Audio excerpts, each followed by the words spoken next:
Petit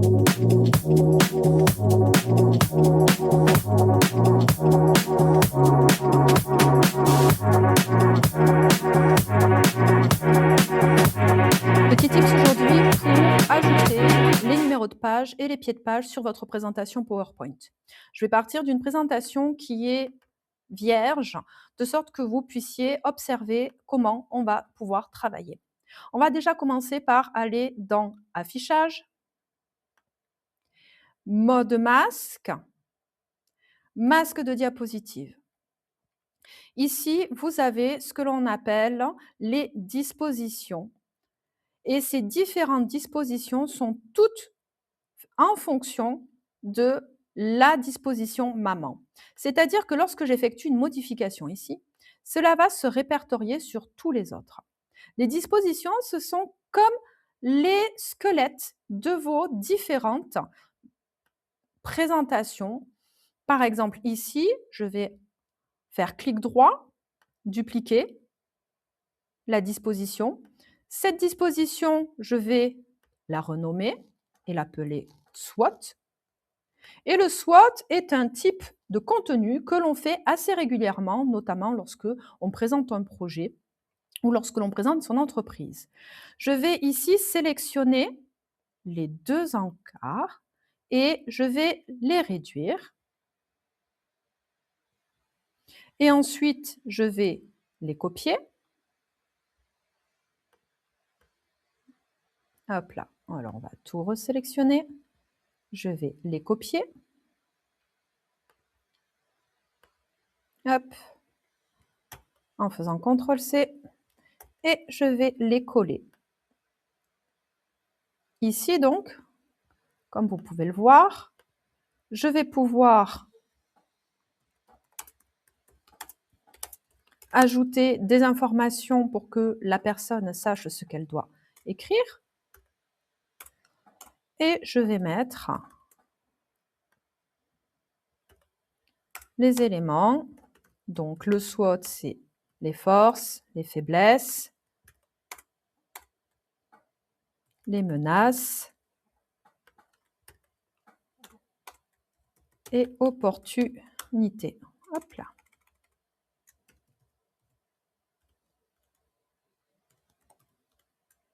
Au passage, je vais vous montrer comment rajouter le « et ». Vous allez dans « Accueil » et vous voyez, on est sorti du mode masque de diapositive, mais je suis toujours sur mon masque de diapositive. Donc, je vais pouvoir utiliser les onglets qui sont ici. Je vais aller dans « Insertion » et « Symbole » et je vais chercher le symbole du « E » accentué. Menace, opportunité. Et ici, donc, j'ai une nouvelle disposition qui, lorsque je ferme mon mode masque, donc je retourne sur l'onglet masque de diapositive, va être à ma disposition dans nouvelle diapositive. Regardez, j'ai ici le SWOT avec les quatre encarts. Le masque de diapositive vous permet donc de gérer tout ce qui est l'architecture, mais également gérer des éléments comme où est-ce que je veux que se trouve la date, le pied de page, le numéro de page. Si je veux par exemple que mon numéro de page se retrouve sur toutes mes diapositives, d'un endroit où c'est un petit peu plus, comment dire, que ça fasse un petit peu plus moderne, je vais le déplacer. Je vais le mettre au milieu en utilisant hop, les éléments pour se repérer et je vais agrandir ce numéro de page et le mettre en gras. Comme vous pouvez le voir, mon numéro de page se trouve maintenant sur toutes mes diapositives, ici, sur la droite. En ce qui concerne mon pied de page, je peux modifier sur toutes les pages ou alors modifier seulement sur certaines pages. Donc, par exemple, ici, supprimer celle-ci ou alors me créer une disposition avec ou sans pied de page. Et je pense bien à renommer. et me dire que c'est une diapositive de titre sans pied de page. Je vais pouvoir également le modifier sur toutes mes diapositives, surtout lorsque vous avez un grand nombre d'informations à ajouter.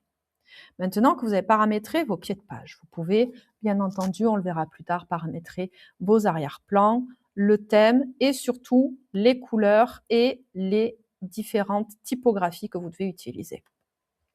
Si vous voulez ajouter les numéros de page, il va falloir que vous passiez par Insertion, Texte, en tête et pied de page et que vous cochiez numéro de page, pied de page et appliquer partout.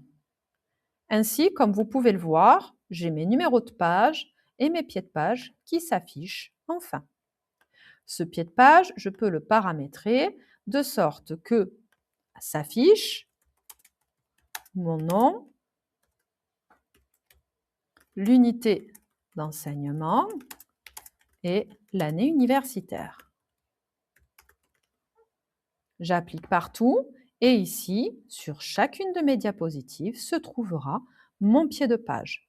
Si je veux qu'il soit un petit peu plus mis en avant, parce que là, il est un petit peu excentré, parce que je n'ai pas affiché la date, eh bien, je retourne dans mon affichage, mode masque de diapositive, et je vais éventuellement supprimer la date, parce que je ne la voudrais pas.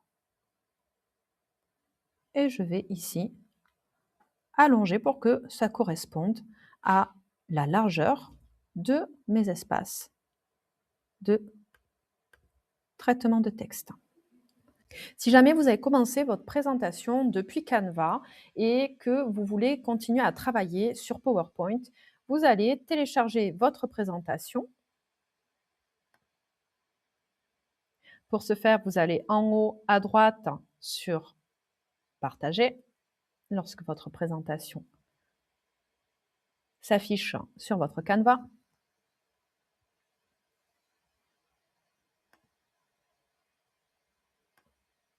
Si je ferme ça, ça ira très certainement plus vite. Et vous allez sélectionner Télécharger au format PPTX. Cela va générer le document au bon format et ensuite venir le télécharger ici.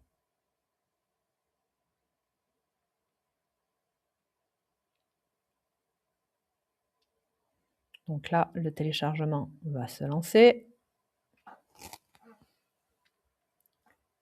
On voit ici la progression.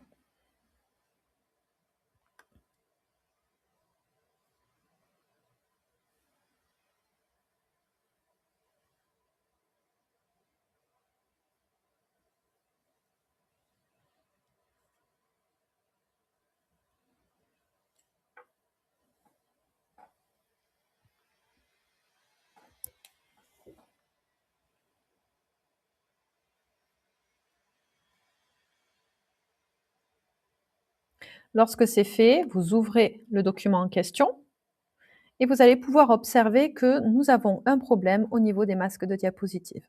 Ensemble, nous allons les réparer. Vous activez la modification et vous allez dans Affichage, masque de diapositive, et vous observez qu'ici, vos masques de diapositive ont un certain nombre de problèmes. Lorsque vous passez votre souris sur les diapos, cela vous dit quelle diapositive utilise cette disposition. À chaque fois que vous avez aucune disposition, aucune diapositive utilisée par cette disposition, vous pouvez les supprimer. Donc là, on va supprimer toutes les dispositions, mis à part celle-ci. Là, encore une fois, il n'y en a aucune qui l'utilise. Et je vais réparer cette disposition en mettant le pied de page au bon endroit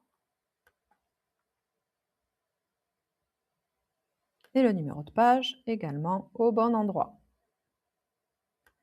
Pour être sûr qu'il s'affiche, je vais ici faire un clic droit et le passer au premier plan. Pareil ici pour le numéro de page pour éviter qu'il ne se retrouve derrière un contenu. Ici, je vais agrandir tout ceci.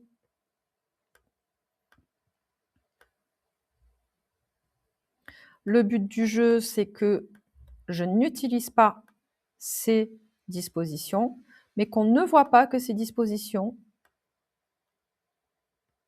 sont dysfonctionnelles. Pourquoi? Parce que ça peut être une indication comme quoi vous avez utilisé l'IA pour faire vos PowerPoint. Lorsqu'on a fait ça, vous allez faire un clic droit dans l'espace des dispositions et vous allez insérer un masque de diapositive. Et vous aurez un nouveau masque tout beau, tout neuf à disposition que vous allez pouvoir travailler. Donc ici, je vais mettre un arrière-plan bleu et là, je vais mettre un arrière-plan gris pour qu'on puisse bien faire la différence. Et lorsque je ferme le masque diapositive, j'ai les deux conceptions qui sont mises à disposition. Et pensez également à optimiser la navigation dans votre PowerPoint. Il est essentiel de pouvoir revenir quand on veut à notre sommaire et que celui-ci soit bien visible. Donc, je vais sélectionner mon texte et je vais aller dans Accueil, Paragraphe et je vais le disposer en 2 colonnes.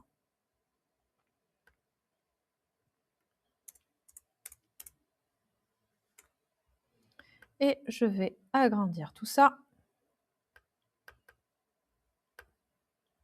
pour que ce soit plus lisible.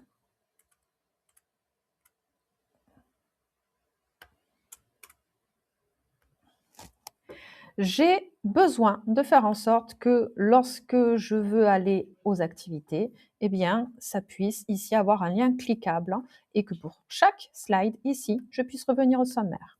Donc, ce que je vais faire, je vais ajouter soit le logo de mon entreprise et donc je vais passer par Image, cet appareil et je vais télécharger le logo de mon entreprise, soit je vais mettre ma petite icône maison pour retourner au sommaire.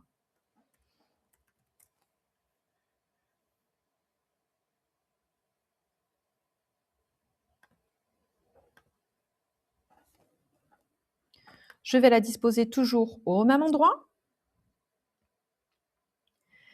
Et je vais gérer mon remplissage pour que ce soit en accord avec la charte graphique de cette présentation.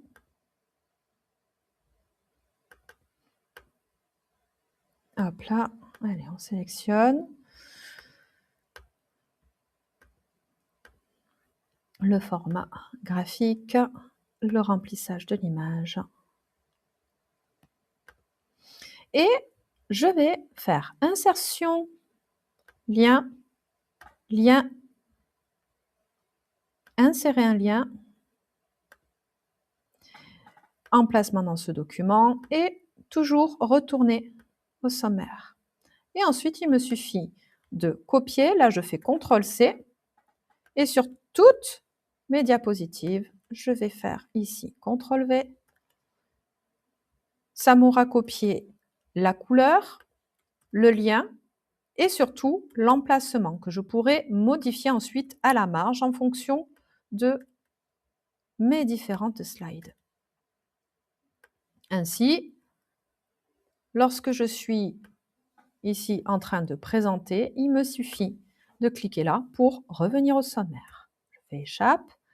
Pour aller à la première activité, pareil, je vais générer un lien, je vais aller dans Insertion, Lien, Lien, insérer un lien, emplacement dans ce doc et je vais aller sur première activité. OK. Et là, ici, lorsque je vais cliquer, ça m'amènera sur la première activité. N'oubliez pas de régler les différentes couleurs de votre thème pour que ce soit en accord avec votre charte graphique. 2 possibilités, soit vous passez par conception, variante, couleur et personnaliser les couleurs. Et ici, vous allez faire en sorte que les couleurs soient adaptées à votre charte graphique. Donc, le lien hypertexte sera ici en bleu comme ça, et le lien hypertexte visité sera en rose. De cette manière,